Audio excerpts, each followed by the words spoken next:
Ek dink die lekkerste deel van 'n koshuisouer wees is om deel te wees van hierdie aktiewe studentelewe en om regtig 'n groep mans te kan sien opgroei en verbeter in hulle menswees en op die einde van die dag hier as volronde mense te kan uitstap.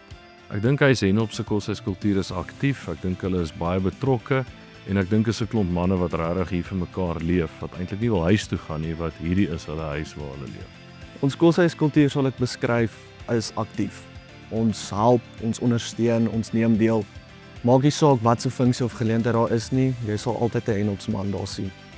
Ek dink vir studente is dit baie waardevol en baie belangrik om deel te wees van 'n koshuis, aangesien akademie slegs 'n deel, wel die belangrikste deel, maar slegs 'n deel van studentelewe is en 'n koshuiservaring bied vir hulle die geheel van studentelewe. Ek het geleer dat ek baie meer kan bereik as wat ek gedink het. Huis Henop het my die plek gebied en die geleentheid gebied om myself te kan uitdaag en om saam te kan groei met my medebroers. Ek dink wat Huis Henop uniek maak is die feit dat hierdie klomp manne is werklik waardegedrewe.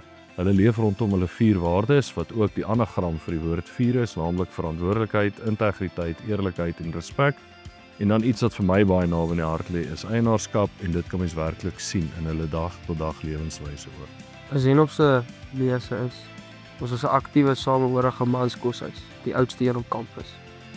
Ek dink eerstens moet ons mansstudente deel vorm van die groter akademia, deel van die groter akademia studentelewe en van daar af is hulle verbonde aan Huis Henop.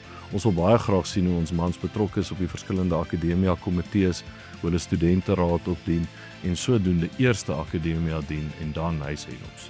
My koshuis is die plek waar ek behoort. My koshuis is die plek waar ek deursettingsvermoë geleer het. Ek glo werklik dat as hulle studentelewe hier voluit leef, dat hulle hierna kontakte vir die res van hulle lewe sal hê. Hulle sal vriende vir die res van hulle lewe hê, maar hulle sal ook hier as afgeronde, waardegedrewe mans hier wegstap wat werklik 'n verskil in die samelewing hierna ook sal gaan maak.